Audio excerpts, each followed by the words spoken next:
नमस्कार दोस्तों, स्वागत है आपका RB0 स्टडी में। तो आज की क्लास में प्यारे बच्चों हम लोग पढ़ेंगे कक्षा 8 गणित प्रश्नावली 12.3 का पहला प्रश्न। निम्नलिखित विभाजन कीजिए। प्रश्न 1 के 5 भाग है। इन पांचों भागों को हम एक एक करके हल करना सीखेंगे। तो चलिए शुरू करते हैं।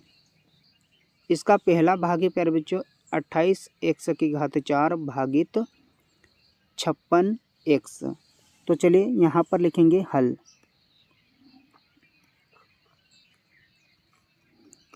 हमें 28x4 में भाग देना है 56x से। तो संख्या के नीचे संख्या लिखेंगे हम। जैसे 28 में भाग देना है किससे? 56 से। तो इनको एक साथ लिख लेंगे गुणा में। x4 है और इधर x है, तो x4 में हम भाग देंगे किससे? x से। तो जब भी हमें बटे वाली संख्याओं में भाग देना होता है तो आपको यहाँ पर एक चीज़ ध्यान रखनी होती है कि अगर नीचे की संख्या को 2 से काटेंगे तो ऊपर की संख्याओं को भी 2 से ही काटते हैं। अगर नीचे की संख्याओं को 5 से काटते हैं तो ऊपर की संख्याओं को भी 5 से ही काटते हैं। कहने का मतलब एक ही पहाड़े से ऊपर और नीचे वाली संख्याओं को काटते हैं। ठीक है। और देखिए यहाँ पर ध्यान से समझिएगा। जैसे x की घात यहाँ पर क्या लिखा है? 3 लिखा है। तो नीचे जो संख्या होती है वो आधार कहलाती है, ऊपर जो लिखा है वो घात कहलाता है। ठीक है।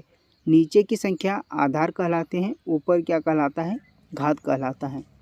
तो जब आधार सेम होता है, x इधर है और x इधर भी है, आधार सेम हो और भाग में हो तो घातें घट जाती हैं। ठीक है।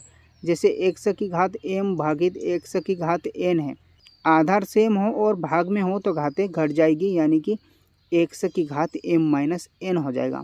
जैसे आगे देखिए यहाँ पर x की घात 5 भागित x की घात 3 है। आधार सेम है, इधर भी x है और इधर भी x है।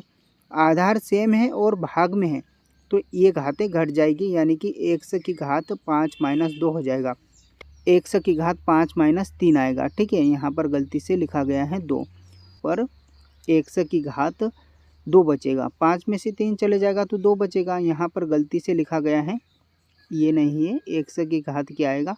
x की घात 2 आएगा, क्योंकि 5 में से 3 जाएगा ना।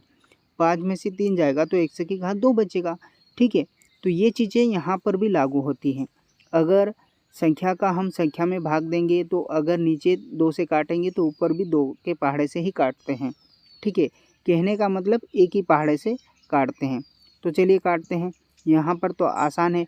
28 एकम 28 और 28 दूनी 56 हो जाएगा। 28 एकम 28 और 28 दूनी 56। इसको हमने जब हल किया तो 1 बटे क्या आएगा? 2 आएगा। अब x की घात 4 है और इधर x की घात कुछ नहीं लिखा, इसका मतलब 1 है। तो आधार सेम है और भाग में है तो घातें क्या हो जाएगी? घट जाएगी, यानी कि x की घात 4 में से एक घात कम हो जाएगी तो x की घात कितना बचेगा? 3 बचेगा, क्योंकि जब आधार सेम होता है और भाग में होता है तो घातें घट जाती हैं। 4 घात में से एक घात कम हो जाएगी तो x की घात कितना बचेगा? 3 बचेगा, और ये हमारा उत्तर आ जाएगा। बस पहला सवाल आपको हमेशा अच्छे से समझना है। अगर आपको पहला सवाल समझ में आ गया हो तो नीचे जो लाइक का बटन है वो भी दबा दीजिएगा। चैनल पे नए हो तो चैनल को सब्सक्राइब भी कर लीजिएगा। तो चलिए अगला भाग हल करते हैं। इसका दूसरा जो भाग है प्यारे बच्चों -36y की घात 3 भागित 9y की घात 2। तो सबसे पहले तो हम हल लिखेंगे। -36 बटे 9 गुणा y की घात 3 बटे y की घात 2। 9 के पहाड़े से कट जाएगा 36, 9 एकम 9, 9 दूनी 18, 9 3 27, 9 चौकी 36। यानी कि इसको जब हम काटेंगे तो क्या आएगा? -4 बटे 1। y की घात 3 में से y की घात 2 कम हो जाएगा तो क्या बचेगा? y बचेगा, है कि नहीं? घात 3 से घात 2 कट जाएगी तो 1 बचेगी। ठीक है ना। y की घात क्या बचेगी? 1 बचेगी। ये कैसे आ गया? क्योंकि x की घात अगर m हो, ठीक है, भागित x की घात अगर n हो, आधार सेम हो और भाग में हो तो घातें घट जाती हैं x की घात m माइनस n, इससे ये आता है। ठीक है, अब बटे में तो कभी भी एक लिखते नहीं है तो यहाँ पर -4 आ जाएगा, और घात भी कभी एक लिखते नहीं है। किसी संख्या की घात अगर एक हो तो उसको लिखते नहीं, वो ऑटोमेटिकली छिपी रहती हैं, तो ये आ जाएगा हमारा आंसर। इस तरह से सभी भागों को हल करना है। अगला भाग है प्यारे बच्चों 66 PQ की घात 2 और R की घात 3 भागित 11 QR की घात 2। ठीक है, तो यहाँ पर लिखेंगे हल। 66 भागित 11 गुणा P, इसके बटे कुछ है क्या? नहीं है। ठीक है, तो कोई बात नहीं। Q की घात 2 बटे Q गुणा R की घात 3 बटे R की घात 2। ठीक है, अब हल कर लीजिए आसानी से। 11 छंग कितना होता है? 66 होता है। ठीक है, तो यहाँ पर क्या हो जाएगा? 11 छंग 66। P के बटे कुछ भी नहीं है, P बटे P या कुछ भी नहीं है, तो यहाँ पर P तो वैसा की वैसा आ जाएगा।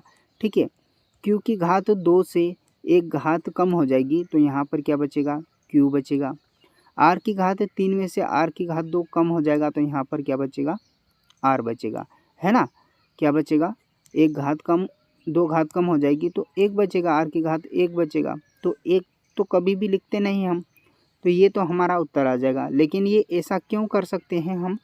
ये सूत्र होता है, ये यहाँ पर लिख के बता दीजिएगा। x की घात m भागित x की घात n बराबर होता है x की घात m माइनस n। ठीक है, इसके बराबर इस तरह से होता है, इसलिए हमने इसको इस तरह से किया, तो ये आ जाएगा हमारा उत्तर। तो एक एक स्टेप में आंसर आ जाएगा, बस आपको समझना है कि आधार जब सेम हो और भाग में हो तो घातें घट जाती हैं। ठीक है, हल लिखेंगे।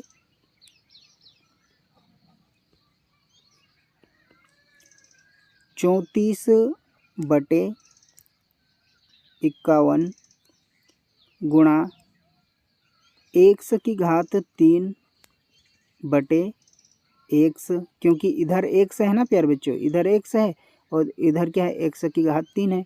इधर 34 है और इधर क्या है? 51 है। तो इस तरह से हमने संख्या के नीचे संख्या लिखा, x की घात 3 के नीचे x वाला पद लिखा। ठीक है, गुणा y की घात 3 है तो y की घात 3 लिखा, और इधर y की घात कितना है? 2, तो बटे में लिखेंगे, भाग के इधर वाली संख्या बटे में लिखेंगे, y की घात 2 गुणा z की घात 3 बटे z की घात 3। अब जो संख्या कटती हैं उसको काट लेते हैं। क्यों काट लेते हैं भाई? क्योंकि हमें नियम कहता है जब आधार सेम हो, यानी कि x की घात m भागित x की घात n हो, तो आधार सेम हो और भाग में हो तो घातें घट जाती है, यानी कि m माइनस n। तो यहाँ पर भी वही चीज़ करेंगे हम। क्या ये किसी के पहाड़ से कटती हैं? मैंने क्या बताया था, अगर नीचे वाली संख्याओं को 5 से काटेंगे तो ऊपर वाली संख्याओं को भी 5 से ही काटते हैं। क्या 5 से नीचे वाली संख्या कट जाएगी? नहीं कटेगी। क्या ऊपर वाली संख्या 5 से कट जाएगी? नहीं कटेगी। तो ये किससे कटेगी? 17 से कटेगी ना। 17 एकम 17, 17 दूनी 34, 2 बार में कट जाएगा, और 17 3 कितना होता है? 51। इस तरह से तो यहाँ पर काटने पर क्या बचा प्यारे बच्चों? 2/3 बचा। ठीक है, x की घात 3 में से एक x कम हो जाएगा, तो यहाँ पर क्या बचा? x की घात 2 बचेगा।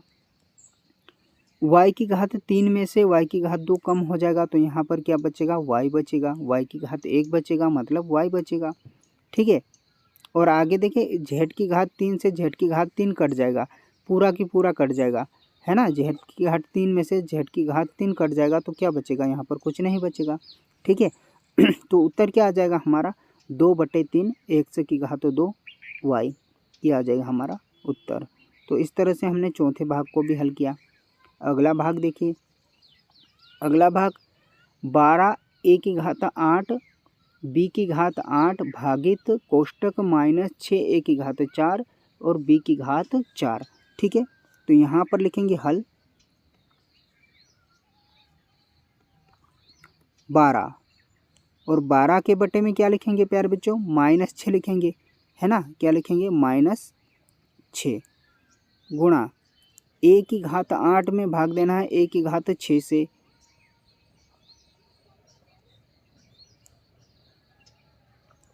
गुणा b की घात 8 में भाग देना है b की घात 4 से। तो यहाँ से कट जाएगा, क्या कटेगा प्यारे बच्चों, 6 दूनी कितना होता है, 6 दूनी 12, ठीक है, 6 एकम 6 और 6 दूनी 12। तो यहाँ पर -2 और इधर a की घात 8 में से a की घात 6 कम हो जाएगा, तो यहाँ पर क्या बचेगा, a की घात 2 बचेगा, है ना। और इधर एक b की घात 4 से b की घात 8 में b की घात 4 से भाग देंगे, तो यहाँ पर बचेगा b की घात 4, ठीक है। ये आ जाएगा हमारा उत्तर। और ऐसा हम क्यों कर सकते हैं, यहाँ पर लिख के भी बता देना, क्योंकि x की घात m भागित x की घात n हो, आधार सेम हो, तो भाग में घातें घट जाती हैं, यानी कि x की घात m - n, ठीक है। ये आ जाएगा पूरा की पूरा हमारा। तो इस तरह से प्यारे बच्चों हमने प्रश्न 1 के सभी भागों को हल कर लिया। अगर आपको समझ में आया हो तो नीचे जो लाइक का बटन है वो भी दबा दीजिएगा। चैनल पे नए हो तो चैनल को सब्सक्राइब कर लीजिएगा और दोस्त के साथ भी इस वीडियो को शेयर कर दीजिएगा। मिलते हैं अगली वीडियो में अगले प्रश्न के साथ, तब तक ले जय हिंद, वंदे मातरम।